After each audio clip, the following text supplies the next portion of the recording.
Os estilhaços da traição ainda me queimavam na carne, mais que a ferida aberta no ombro. Estava a agonizar ali, naquele recanto gelado da Serra da Estrela, o telemóvel em pedaços, o carro atirado para o abismo, o meu sangue a misturar-se com a neve e a terra gelada. Não foram rivais, nem a polícia. Foi a minha família. Pedro, o meu irmão mais novo, que eu protegi, ensinei, amei como um filho. E Ricardo, o meu braço direito, que tantas vezes jantara à minha mesa, que me chamava irmão. Eles, que eu formei, a quem confiei a minha vida, deixaram-me ali, a morrer. Horas arrastaram-se lentas como séculos. O vento uivava entre os pinheiros, uma canção fúnebre para o chefe que caía. A minha visão, turva, esvaía-se. Pensei que era o fim, que assim se apagava João Silva. Mas depois, passos, leves, sem o peso de botas militares, sem o ranger metálico de armas. Uma mulher, Ana, sozinha segurava uma lanterna, a respiração formando pequenas nuvens no ar frio. Devia ter fugido. Qualquer pessoa sensata teria corrido para longe. Em vez disso, ajoelhou-se ao meu lado, apertou o seu cachecol contra a minha ferida e murmurou as últimas palavras que eu esperava ouvir naquele momento de desgraça. Estás seguro? Não te deixo. Eu não sabia o seu nome, não a conhecia de lado nenhum, e ela certamente não fazia ideia de quem eu era. O homem mais temido do submundo de Lisboa, deixado como um cão. Mas enquanto a noite engolia a serra, percebi algo terrível e assustador. Pela primeira vez na minha vida, alguém ficou. Não por poder, nem por dinheiro, nem por medo. Ela ficou porque escolheu ficar. E essa escolha, tão simples, tão inesperada, mudaria as nossas vidas para sempre. O sol da manhã espreitava timidamente, desenhando sombras longas na neve que se acumulava lá fora. Abri os olhos para um teto de madeira que nunca tinha visto. O cheiro a pinho e a fumo de lenha invadia as minhas narinas, tão diferente do aroma familiar de couro e do meu perfume no apartamento em Belém. O corpo doía-me de uma maneira que eu nem sabia ser possível. Cada movimento era uma alfinetada aguda, uma recordação amarga da traição da noite anterior, martelando nas minhas costelas. Um suave zumbido chegava de uma outra divisão, acompanhado por um tilintar delicado de louça. Tentei sentar-me, a mão a procurar instintivamente a arma que não estava ali. A dor que percorreu o meu ombro foi tão intensa que cerrei os dentes para não soltar um palavrão que faria qualquer um dos meus homens recuar. O zumbido cessou. Passos leves e cautelosos aproximaram-se. Ana, a mulher da montanha, apareceu à entrada do quarto, segurando uma caneca a fumegar. No seu rosto, a genuína preocupação que eu não via há anos, talvez nunca. O cabelo escuro estava preso num rabo de cavalo simples e usava uma camisola de malha grossa que já tivera dias melhores. Nada a ver com as mulheres polidas que me rodeavam em Lisboa. Nada de roupa de marca, nada de sorrisos calculados, nada de segundas intenções escondidas nos olhos. Apenas calor e algo mais que eu não conseguia definir. Estás acordado, disse ela, pousando a caneca numa pequena mesa junto à cama improvisada. Como te sentes? Analisei-lhe o rosto, procurando os sinais que aprendera a ler na minha vida. Aquela tensão leve à volta dos olhos que denunciava o medo, o sorriso forçado que escondia o cálculo. A mudança no tom de voz quando o meu nome, João Silva, lhes chegava aos ouvidos. Não encontrei nada disso. Parece que fui atropelado por um caminhão, admiti, a voz mais rouca do que o habitual. Onde é que estou? Na minha cabana, respondeu, verificando as ligaduras no meu ombro com mãos firmes e experientes. A uns 25 quilômetros de onde te encontrei. Perdeste muito sangue, mas nada vital foi atingido. Tiveste sorte. Sorte? Quase ri da palavra. Sorte não tinha nada a ver com sobreviver quando o teu próprio irmão te enfia uma bala nas costas e te deixa para os lobos. Quando os homens que chamavam família decidem que o teu sangue vale menos que a sua ambição. Qual é o teu nome? Perguntei em vez disso. Ana, disse ela, encarando-me diretamente. Ana Mendes, e tu és. Este era o momento em que tudo mudaria, em que o medo se insinuaria na sua expressão, em que ela perceberia que salvara um monstro, em que começaria a calcular como fugir para o mais longe possível. João, disse calmamente, observando o seu rosto em busca de qualquer lampejo de reconhecimento. Nada. A mesma preocupação suave, a mesma presença constante.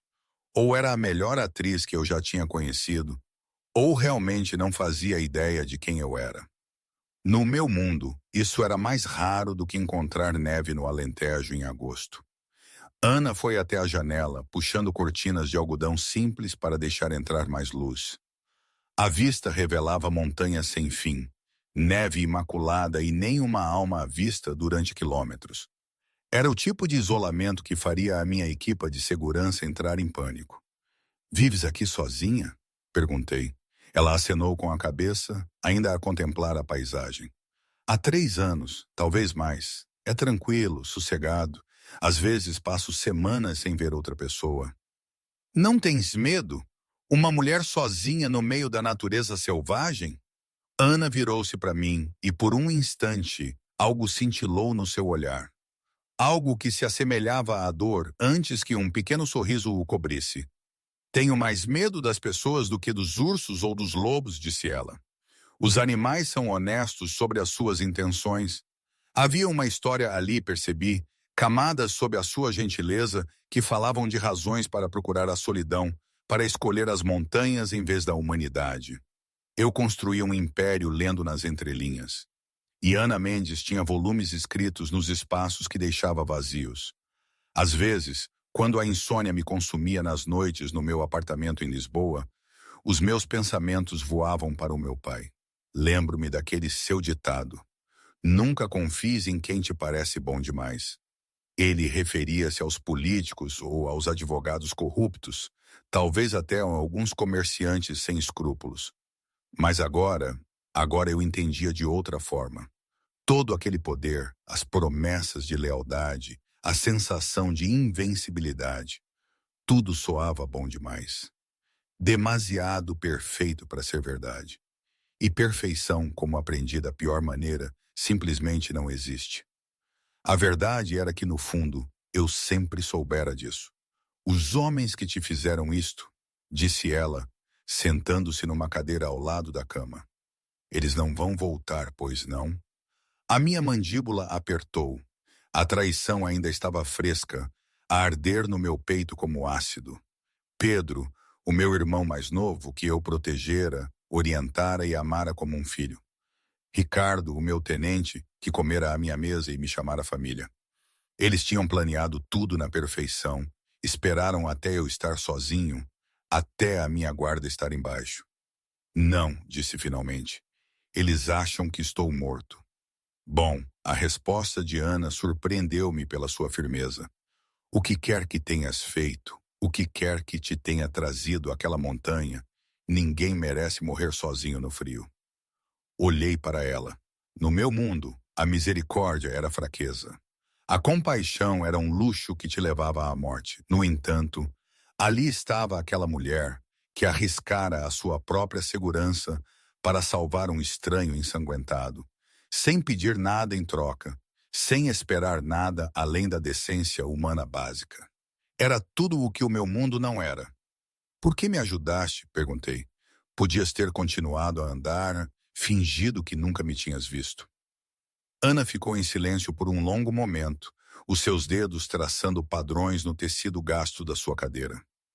Porque sei o que é ser deixada para morrer por pessoas que deveriam proteger-te, disse ela suavemente. Sei o que é quando as pessoas em quem mais confias se tornam aquelas de quem mais tens medo. As palavras atingiram-me como um murro. Não pelo que ela disse, mas pela forma como o disse, com o tipo de compreensão que só vinha da experiência, o tipo de dor que só vinha da traição. Quem te magoou? A pergunta escapou antes que eu a pudesse deter, mais brusca do que eu pretendia. O sorriso de Ana era triste e distante. Alguém que dizia que me amava. Alguém que prometeu proteger-me. Alguém que quase conseguiu fazer-me desaparecer por completo. Senti algo estranho a mexer-se no meu peito. Raiva, mas não a raiva fria e calculista que eu sentia pelos inimigos. Esta era diferente, protetora, pessoal. Onde é que ele está agora? Foi-se, disse Ana simplesmente. Certifiquei-me disso. A forma como ela o disse, com uma quietude final, contou-me tudo o que eu precisava de saber. Ana Mendes não era apenas uma mulher gentil que me salvara a vida. Era uma sobrevivente que travara as suas próprias batalhas e vencera. Descansa, disse ela, levantando-se e alisando a camisola. Vou fazer uma sopa. Precisas de recuperar as forças. Enquanto ela se dirigia para a porta, chamei-a. Ana. Ela virou-se, as sobrancelhas arqueadas. Obrigado, disse eu, por me salvares a vida. O seu sorriso era genuíno desta vez, alcançando-lhe os olhos. Obrigado por me deixares. Depois de ela sair, encarei o teto de madeira, a minha mente a acelerar apesar do cansaço do meu corpo. Passei 20 anos a construir muros, a criar distância, a garantir que ninguém se pudesse aproximar o suficiente para me magoar. No entanto, esta estranha tinha passado por todas as minhas defesas sem sequer tentar. Lá fora, a neve começou a cair novamente, cobrindo os rastros que levaram Ana até mim na noite anterior. Em breve, não haveria vestígios de como eu chegara a este lugar. Este momento suspenso entre a minha vida antiga e o que quer que viesse a seguir. Por agora, eu era apenas João. Não o temido herdeiro Silva. Não o homem cujo nome podia esvaziar uma sala ou iniciar uma guerra. Apenas um estranho ferido, cuidado por uma mulher que não pedia nada mais do que a minha humanidade. Era assustador e libertador ao mesmo tempo. Mas eu sabia que não podia durar para sempre.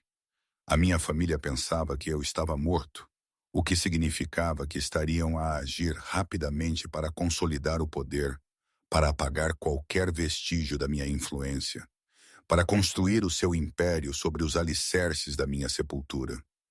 Eles já me tinham subestimado antes. Tinham esquecido que eu sobrevivera a coisas piores do que uma bala e uma montanha. Tinham esquecido que misericórdia e fraqueza não eram a mesma coisa. Em breve eu teria de escolher entre a segurança que Ana oferecia e a justiça que a minha traição exigia. Mas não hoje. Hoje eu ia permitir-me ser apenas um homem grato pela gentileza de uma estranha que escolhera salvá-lo quando o mundo o escolhera deixar morrer. Parar aqui por um instante, ok? Porque, honestamente, esta situação toda esta mudança na minha vida por causa de uma bala e uma montanha, é uma coisa de loucos, não acham? Eu, João Silva, um homem que controlava uma fatia considerável de Lisboa, de repente dependente de uma mulher que vive numa cabana isolada na Serra da Estrela, longe de tudo? Parece roteiro de um filme barato, eu sei. Eu, que sempre desprezei quem não tinha os pés na terra, agora estava ali, a ser curado por alguém que falava de honestidade animal e de gentilidade como força. Era ridículo, era poético, era quase ofensivo à minha própria lógica.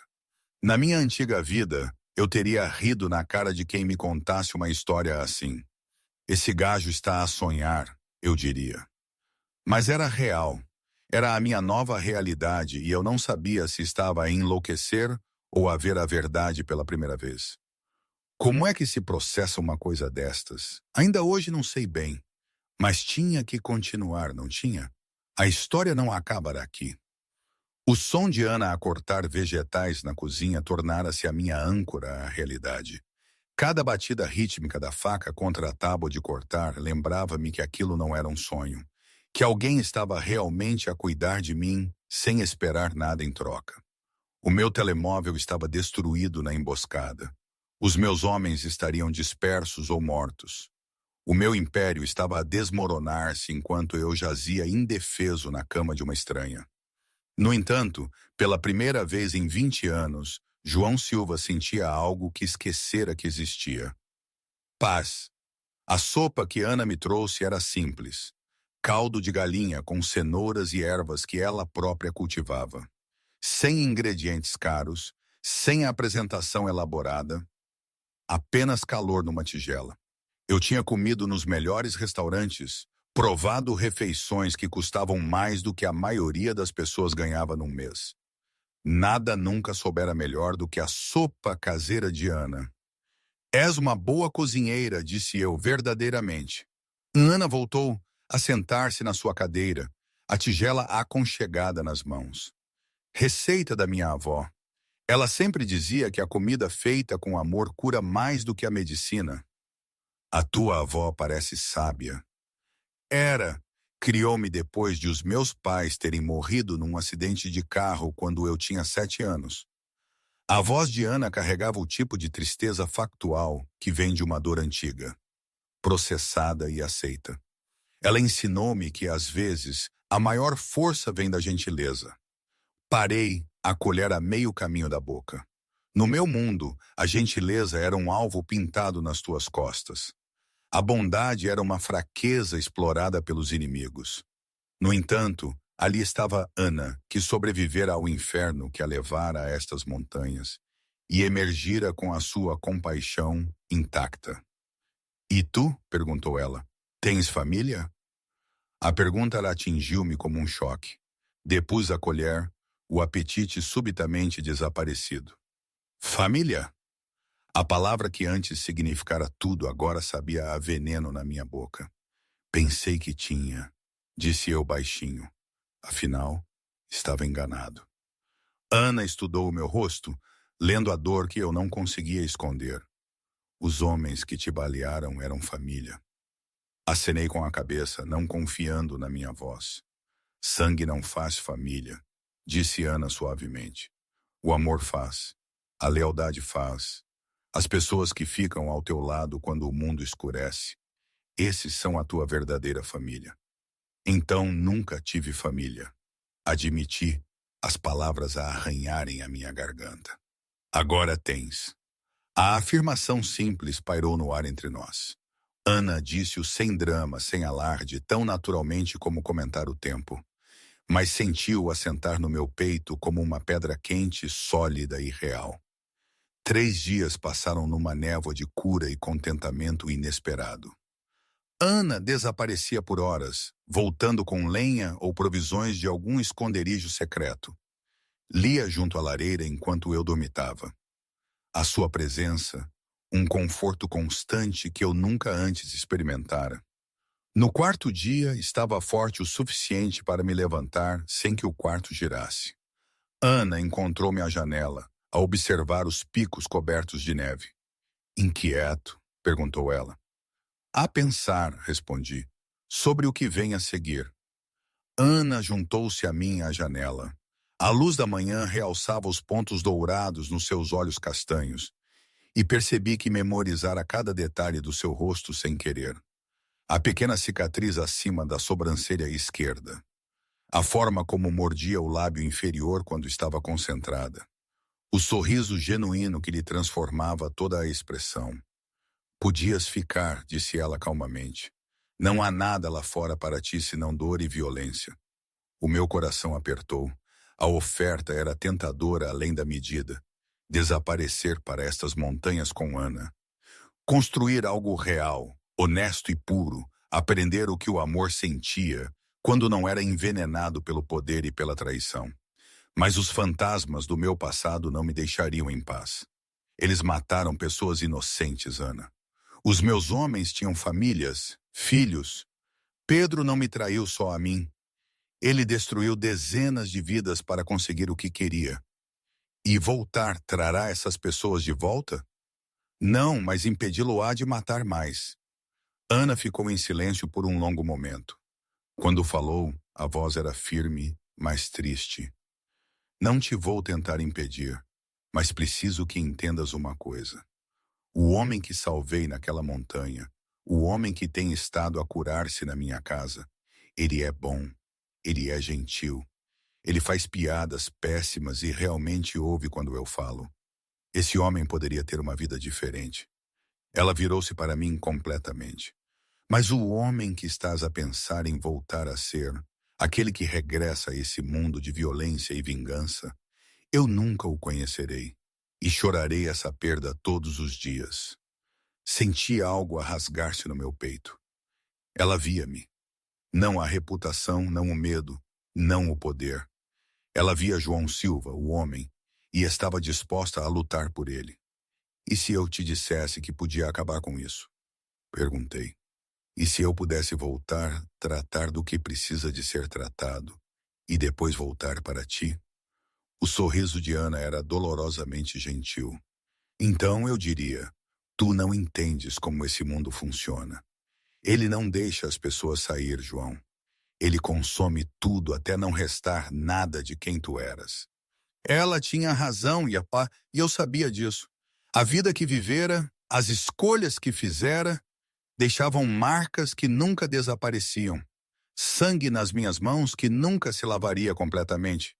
Mas olhando para Ana, vendo a esperança e o medo aguerrearem na sua expressão, João Silva tomou uma decisão que teria chocado todos os que alguma vez o conheceram. Então eu não volto, disse. Os olhos de Ana arregalaram-se. O quê?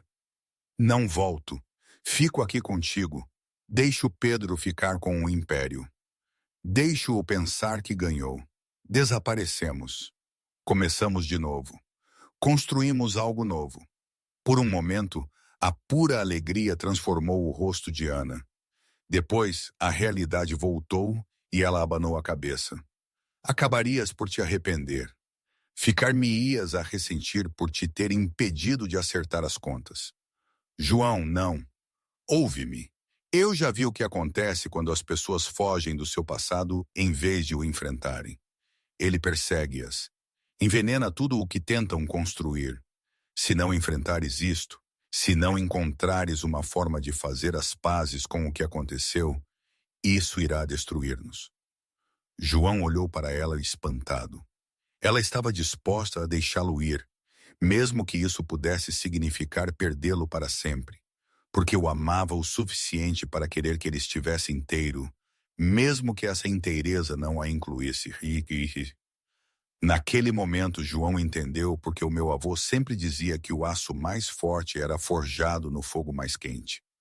Ana Mendes sobrevivera ao seu próprio inferno e emergira não amarga ou quebrada, mas sábia, forte o suficiente para amar alguém completamente, estando ainda disposta a deixá-lo ir. E se houvesse outra maneira? Perguntei lentamente. E se eu pudesse resolver isto sem me tornar o monstro que eles esperam que eu seja?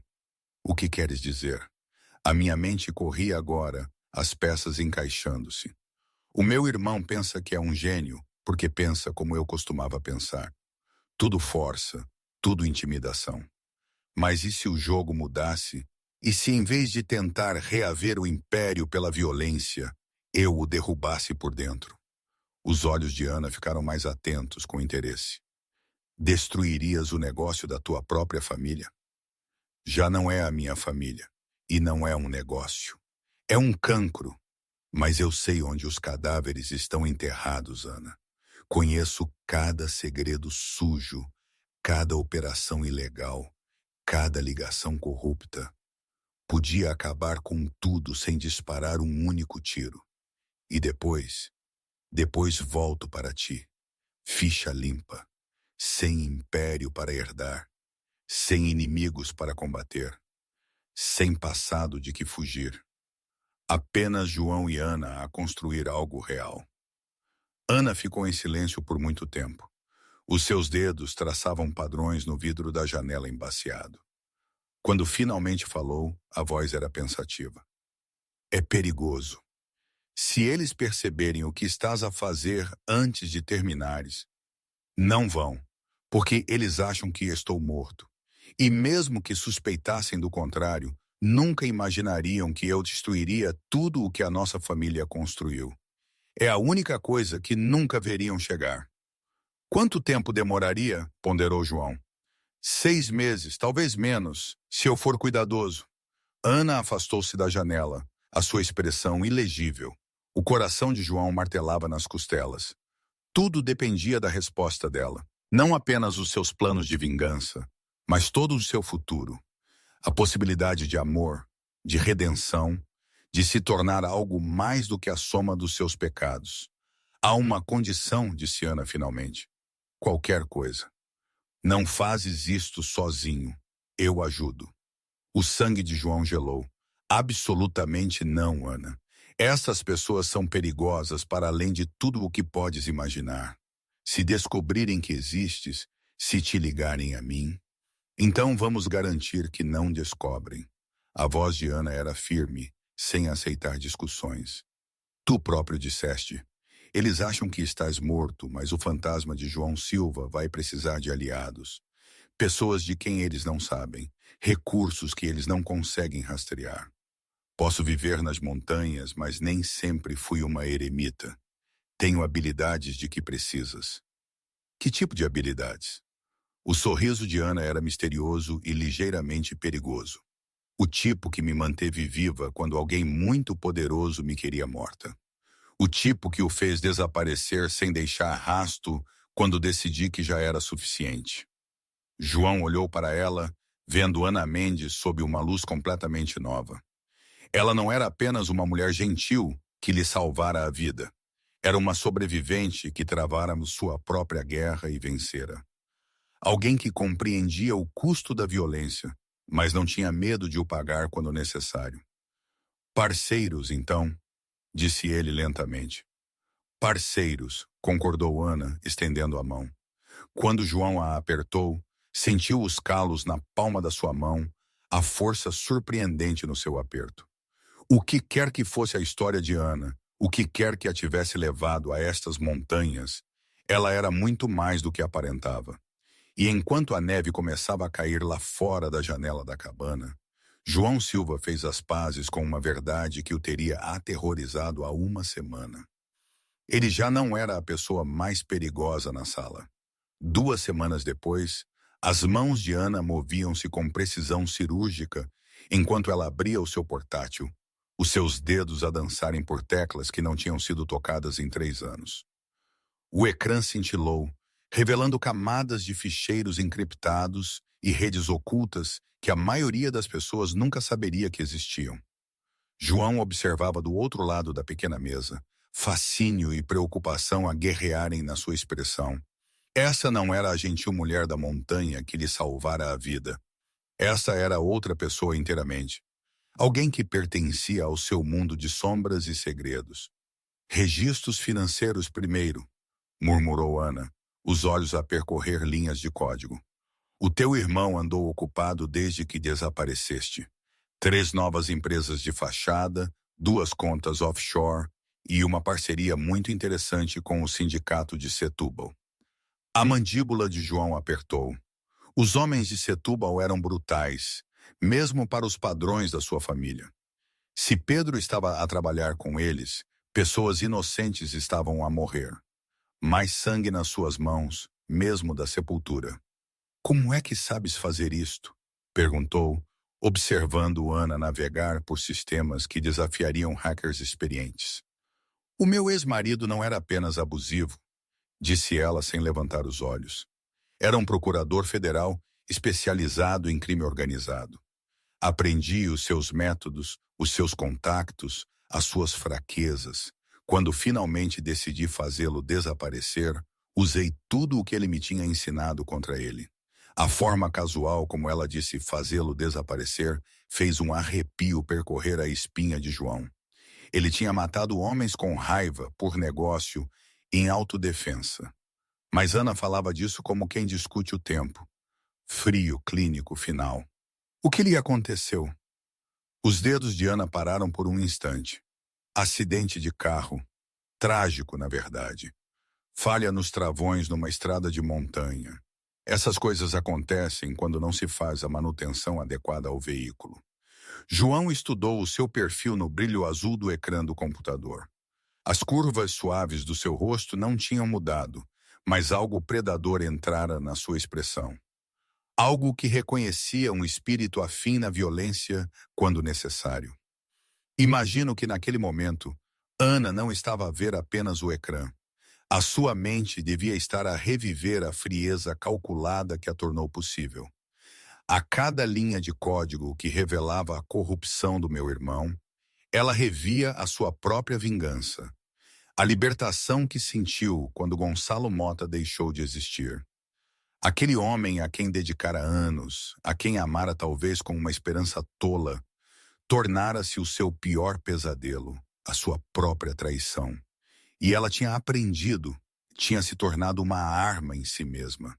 Não para infligir dor desnecessária, mas para garantir que não voltaria a ser vítima. Ela sabia que eu, João, entendia o que isso significava. O preço de tal decisão, a mancha na alma que nunca desaparece. E talvez, só talvez, ela estivesse a testar-me, a ver se eu seria capaz de aceitar a verdade dela, como ela estava a aceitar a minha. Tu sabotaste-lhe os travões. Criei uma oportunidade para o karma funcionar, corrigiu Ana. Gonçalo Mota era um homem que enviava pessoas para a prisão enquanto geria a sua própria empresa criminosa em paralelo. Batia na mulher, ameaçava testemunhas e destruía provas quando lhe convinha. O mundo ficou um lugar melhor quando a sua história terminou. Ela abriu outro ecrã. Este mostrava transações financeiras das contas da família Silva. O teu irmão andou a liquidar bens, imóveis, investimentos, até algumas peças da coleção do teu pai. Estava a preparar-se para algo grande. João inclinou-se para a frente, estudando os números.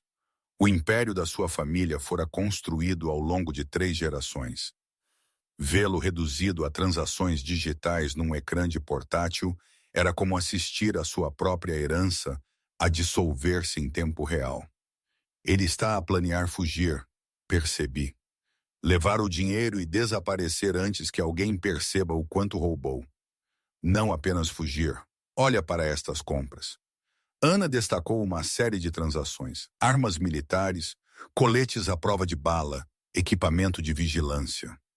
O teu irmão não está apenas a roubar o negócio da família. Está a preparar-se para uma guerra. As peças encaixaram-se na mente de João com uma clareza horrível. Pedro não queria apenas a sua morte para assumir o controle. Ele estava a planear uma tomada de poder completa do submundo de Lisboa, a parceria com o grupo de Setúbal, as compras de armas, os bens liquidados. Era uma aquisição hostil numa escala que deixaria centenas de mortos. Temos de agir mais depressa, disse João, levantando-se tão rapidamente que a cadeira raspou no chão de madeira. Se Pedro está a planear o que penso que está a planear, nós mantemos o plano. A voz de Ana cortou o meu pânico crescente como gelo. A emoção leva à morte, João. Tu ensinaste-me isso. Lembra-te das histórias que me contaste sobre o teu mundo. Ela tinha razão e eu odiava que tivesse. Na minha antiga vida, eu fora o calmo, o estrategista que pensava 3 jogadas à frente, enquanto todos os outros reagiam ao momento. Mas isto era diferente. Isto era pessoal. Além disso, continuou Ana, abrindo outro ecrã, talvez tenha encontrado algo melhor do que impedir a guerra do teu irmão. Encontrei uma maneira de a evitar completamente. O novo ecrã mostrava uma teia complexa de ligações. Contas bancárias, empresas de fachada e, o mais importante, uma série de comunicações entre Pedro e agentes federais. O sangue de João gelou. Ele está a trabalhar com a PJ já há meses. Olha para estas datas. Começou a dar-lhes informações sobre as tuas operações 6 meses antes de te mandar matar. Esta não foi apenas uma traição familiar, João. Foi uma operação encoberta federal. A traição foi mais profunda do que João pensara ser possível. Não só o seu irmão o queria morto, como estivera a destruir sistematicamente toda a sua organização por dentro. Cada família com quem trabalharam, cada aliança que construíram, cada homem que jurara lealdade ao nome Silva. Pedro vendera-os a todos. Mas quantos dos nossos estão na prisão por causa dele? Os dedos de Ana voaram pelo teclado, cruzando registros de prisões com a linha temporal da cooperação de Pedro. 17 até agora, incluindo o teu primo Manuel e toda a sua equipa. João fechou os olhos, vendo os rostos dos homens que confiaram nele, que o chamavam de chefe, que morreram ou desapareceram porque o seu irmão os vendera para se salvar.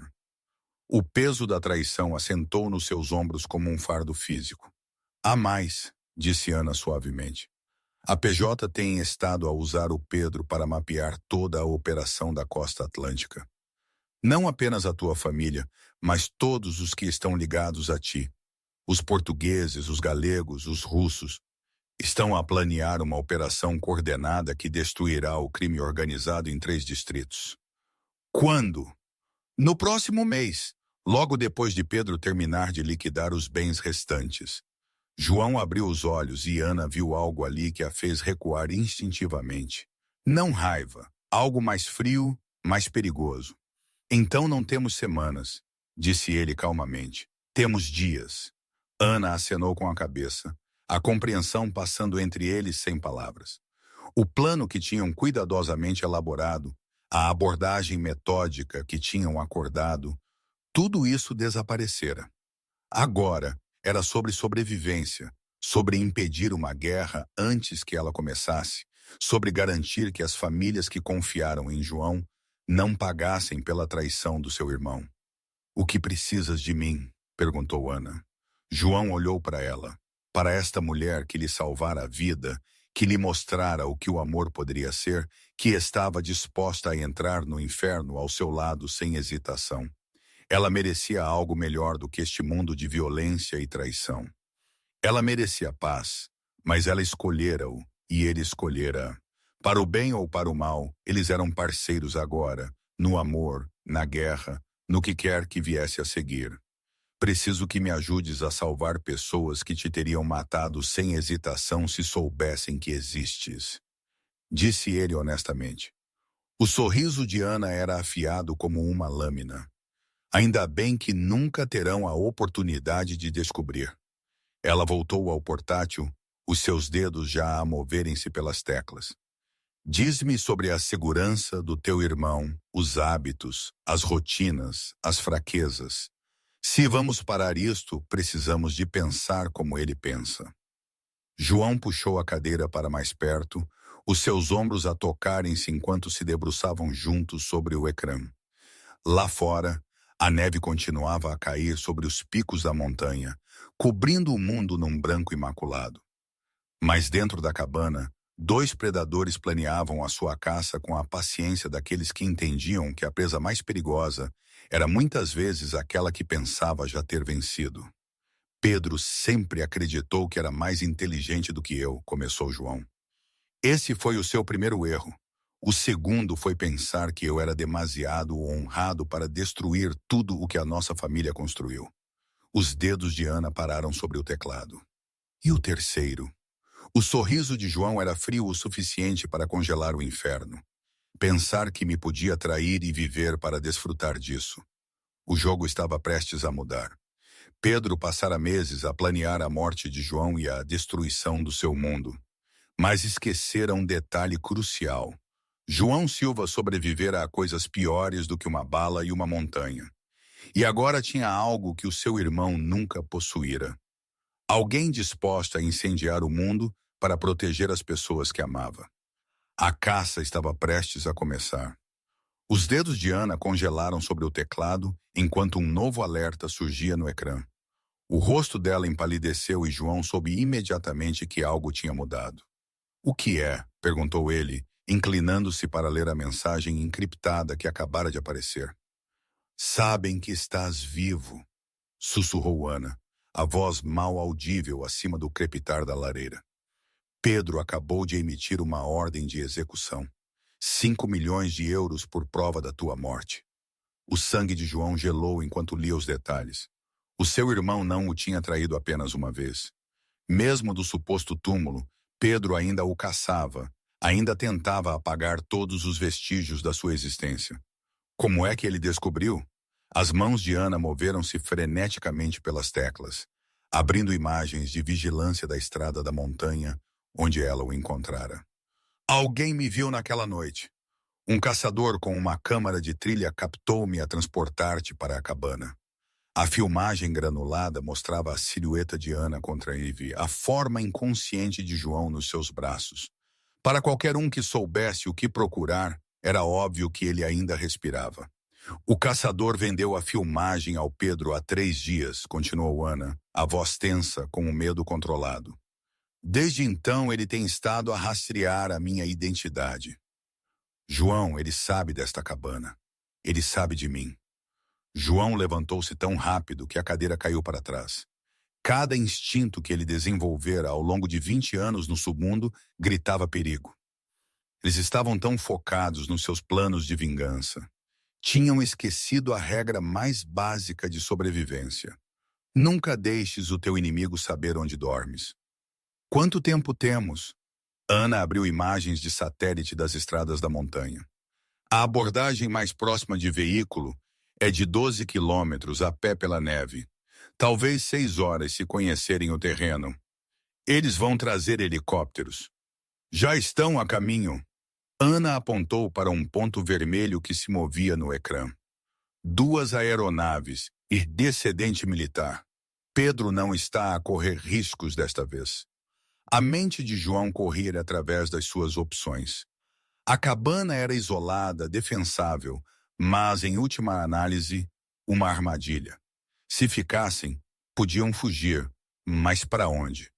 Toda a vida de Ana estava construída em torno deste santuário, e os seus recursos limitavam-se ao dinheiro que ela conseguira reunir. Então Ana fez algo que parou os seus pensamentos de repente. Ela estendeu a mão por debaixo das tábuas do chão da cabana e tirou uma caixa de armas de estilo militar. Ana, que raio é isto? Naquele momento, enquanto olhava para aquela caixa, percebi que a minha vida nunca mais seria a mesma. A Ana que conheci era uma curandeira, uma alma gentil. Mas ali, na iminência da catástrofe, revelava-se uma guerreira. Alguém com segredos tão profundos quanto os meus. O mundo, o meu mundo, o mundo dela, colidiam sem aviso. O que iríamos fazer? Como é que se luta contra um inimigo tão poderoso, tão cruel, quando até a nossa santidade foi invadida? Eu só sabia uma coisa: não seria fácil. E depois de tudo o que vivemos, o que me dizem?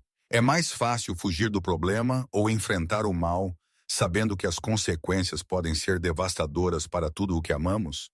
E é aí que a verdadeira história de João Silva começa.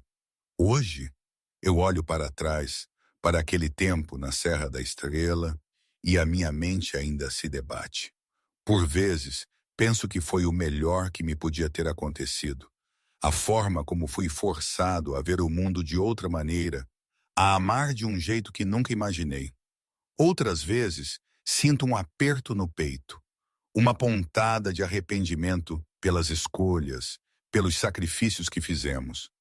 A verdade é que a vida não é um conto de fadas, e os finais felizes para sempre são para as crianças.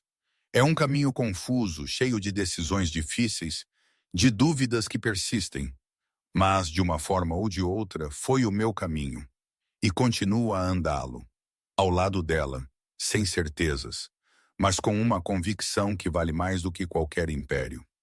Assim é a vida, não é? Nada é definitivo, nada é perfeito, mas é